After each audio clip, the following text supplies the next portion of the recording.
What you are about to watch is for entertainment purposes only and does not constitute any type of advice. Always question the validity of what you see and what you hear.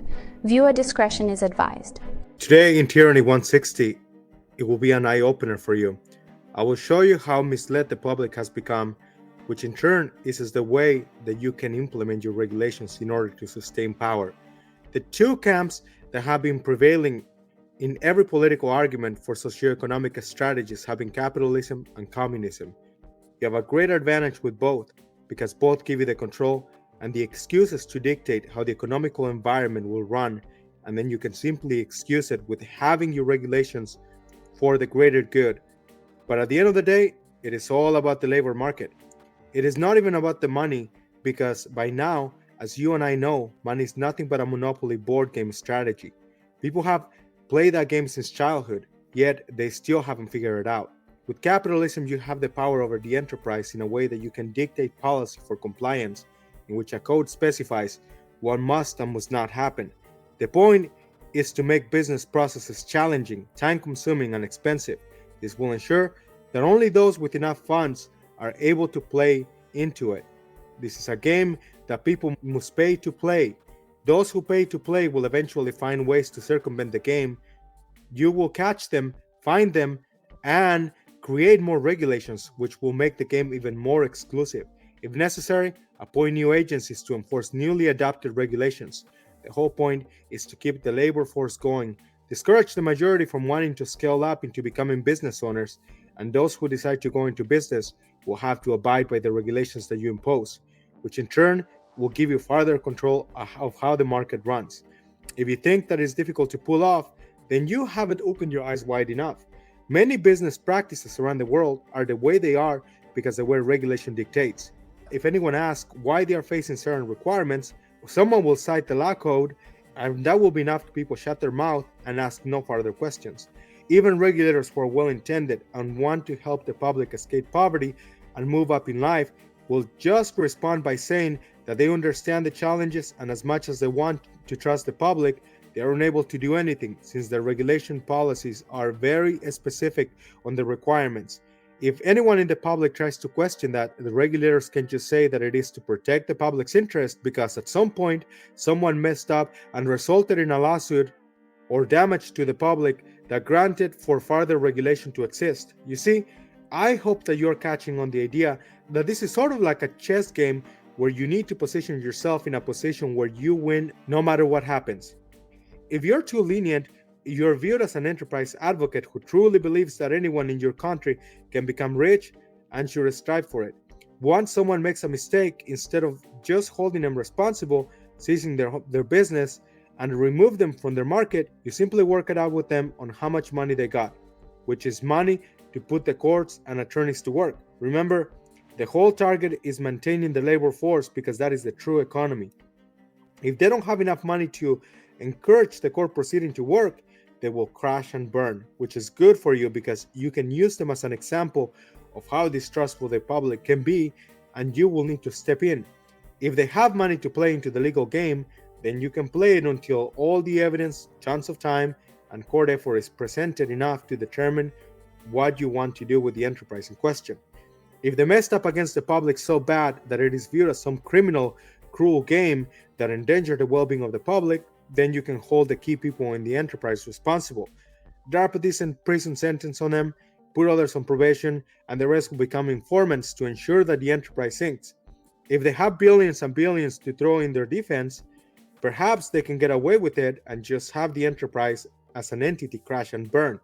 They will need to use other names in order to pay and play again, but that's good enough to create a positive public perception in your favor.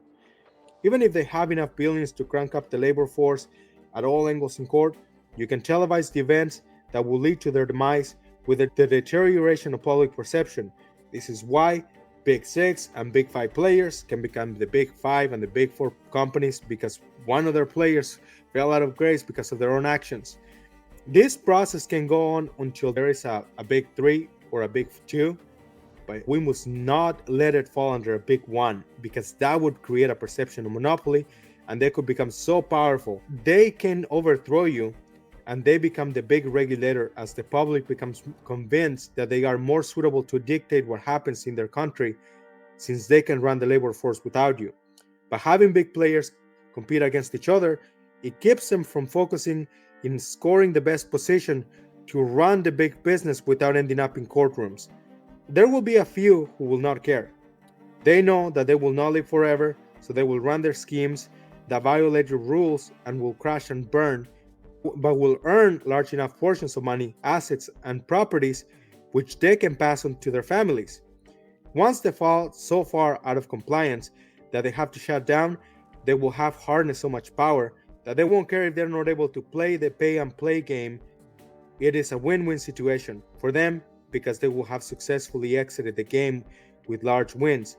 The public will think that justice has been served, and you can close some loose ends using the perception of the greater good, where others will beg you to create regulations to prevent further issues from happening, which in turn will just increase the cost of the game of pay and play. Those who can afford it will wage the cost of violating your rules and the earnings in order to decide if they're okay with crashing and burning in the process of earning assets without facing prison time. Some will be so obscene that they will not care if they face prison time. These efforts make the game so strategic that the players have to play it at their own risk, and only those who have legal and financial teams that can wage the risk versus the rewards will be able to efficiently play. For you, this means you can put your regulators and courts to work. The labor market will spin out of control, which will keep the public observing as these events unfold. Some of the players get shut down, and it looks like justice has been served. The important part is to remember that you only want a small percentage of the population becoming business owners that pay to play. You will use a tax code, labor code, consumer code, and any other code that helps you establish the rules. There will be advantages for those who play into it more strategically, but it will cost them to access the information or consult with professionals licensed to play at that level. As I mentioned before, the whole point of the game is to maintain the labor force working because this is the true economy. The economy would collapse if no one was working. If there's no money, banks can simply distribute more monopoly or digital money. But if the workforce stops, the economy collapses, and depending on the percentage of the population abandoning their labor force, that's how fast the economy will collapse. The win aspect of this game is that the majority population needs to work under a company. This is why so much effort is placed into schools training children and adults to become employees. The cost and level of difficulty in running a business will deter most people from going into business, and those who do will face the rules and cost of the pay-to-play game. This is why we must have a small percentage of players into the game and a large percentage working for those players. If everyone was to become a business owner, then labor force value would even up, and occupations would start to hold a more and more similar currency value in the products and services they provide. Competition would become so abundant that no much would be earned, and even if people's earnings went up, the value of the currency earned would devalue, and eventually it would collapse because either you couldn't manage every individual as a business owner, their pay will be so low that the quality would degrade so bad that you would have a hard time handling all the complaints, or players will begin to exit your country because the pay is so low that there is no point being there. You must take the approach that not everyone can become a homeowner and not everyone can become a business owner. The more exclusive that you make the process, the fewer the players and the more the power is concentrated from the few players to you, because at the end of the day, they have to respond to you.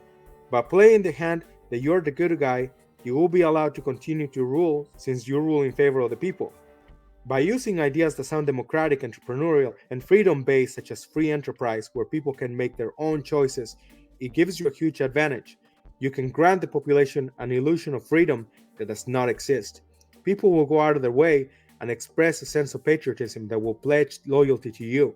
Your political party will have mass cult-like followers who will side with you because the other side seems more demonic than you.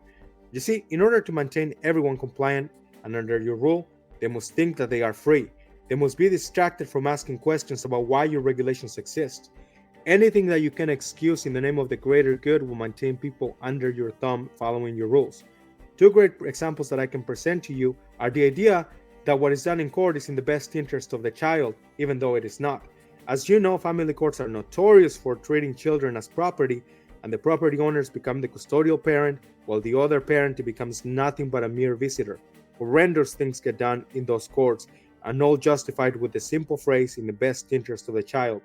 Many may get angry with such idea, but in some states, minors can consent into intimacy as young as 16 years of age, but they cannot decide what parent to live with until they turn 18.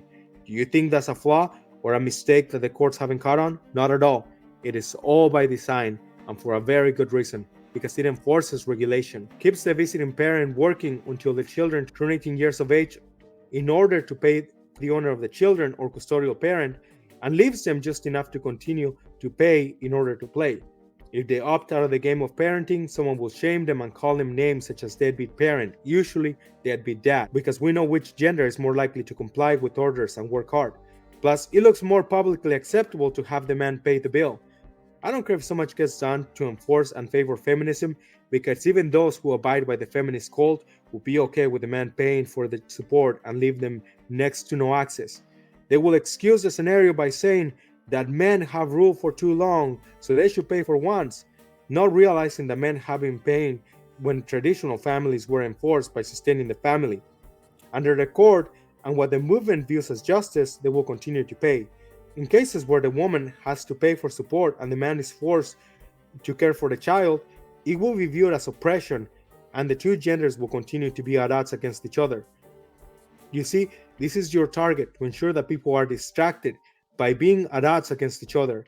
I don't care if it's patriotism versus immigrants, man versus woman, gay versus straight, Republican versus Democrat. If it causes division, it causes distraction, which allows you to come in and ask for regulations to control opposites. Your opposing party will do the same against those who support you, and therefore the game will sustain itself. Another example is the housing industry. By allowing the real estate giants to determine the cost and the rules for home ownership and rental, they will be too distracted to learn and understand that true home ownership does not exist. They will even make up lies and entertain themselves into the idea that the illusion of owning a home is some sort of freedom, but the reality is that it is not. Little do they know that they will perpetually have to pay you rent in the name of property taxes. The issue becomes evident when people look into the cost associated with home ownership, which does not provide benefits in some areas. By being able to play into the tax code, receive discounts and write-offs if they know how to play or hire someone who knows how to play it. However, the truth is that they will pay you the rent through property taxes for as long as they own the title to their home. If they refuse to pay, you give them some leniency to bury themselves into fines and interest added to those fines, which will make it more difficult to fall into compliance. After all, you need to show them that the longer they fall out of compliance from your rules, the harder it will be for them to dig themselves out of the trouble that comes with disobedience. When they owe you so much, you create a new opportunity for other players to play in the form of acquisition ownership, in the form of tax liens and tax deeds. This new game will have other players pay for the rent and then collect from them if they decide to finally listen to your last warning and pay up all they owe plus more, which includes the fees and interest on the fees of those players who are willing to get a hold of the title of their properties and pay the rent to you on time. If the owner still does not care and continues to not listen to your demands, the homes can either be auctioned or passed to the players who purchase the tax lien or tax deeds. It will give the illusion to the players that they have gotten a heck of a deal and that the owners will be bitter, or they might not even care depending on where they are in life and what they value. What if the owner trashes the home so bad that it will cost so much more than the value of the property to clean up? That's not your problem. The player who bought the home in an auction or through the certificate will have to figure that one out. It costs you nothing since you didn't own the title or the payments to the title to begin with. All you care about is that whomever holds that title pays you your yearly rent. Outside of that, nothing matters too much. What you want is to use regulation in your favor, keep the labor market going. Cars work in the same way in that they must comply with environmental inspections, registration renewals, mandatory insurance costs, so you won't have to pay for damages yourself, and any other fee and rule that they may need to comply with. Since most cars wear and tear so fast and don't hold much value for too long, the best course of action is to find the owners when they fall out of compliance rather than attempt to repossess the vehicle that might be close to ready to junk. In some cases, you can repossess them, but if someone falls out of compliance, your police force can just issue citations and in some cases even arrests, where people who further stand up against you can even lose their privilege of being able to drive. The fact that driving is not a constitutional right but rather a privilege is rather genius, because it sets the stage of being able to remove the privilege without having a long trial to decide their constitutional rights. That's why people who have a drink and get caught, or who don't pay their fines or child support, can get their privileges removed and without them demanding to have their constitutional rights respected. There are many more examples of how all these regulations work and why it's so much in your favor, but for the sake of time, I will stop this portion here and have you find books that you want to read and find out for yourself. After all, reading is one of the greatest skills a human can have. I did mention socialism earlier, which I don't have much to say, because if capitalism issues a powerful level of control and compliance justification, socialism takes the great trophy home. In a socialist economy, there's no free enterprise, there's no ownership of property, and you determine who gets paid how much and where to live. People are figuring out capitalism and the cluster game that it brings for those who can't afford it, that they are starting to think that some Marxist game will be any better. However, it will not. People will be moved into ghettos unless they are part of your team. They will get paid what you determine is fair, and their freedom of speech will be replaced with words and expressions that you deem appropriate. They will lose not only their Second Amendment, but everything in the Bill of Rights, as the Constitution would be voided. You win even bigger with this game, because then anything that is said against you to criticize your rule can be viewed as criminal. People will not be able to dictate who gets to rule them, because under this model, you make all the choices. These empires don't last forever, because no empire does, but either way, you win. This is why it matters very little which side of the game things shift.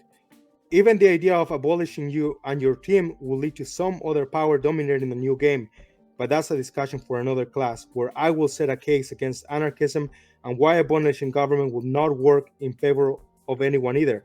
This leaves us with a question about the solution. The reality is that there is no real solution. Our human nature of desire and perception of power prevents any solution from being a solution. Follow the money, the roads lead to Rome. Until next time.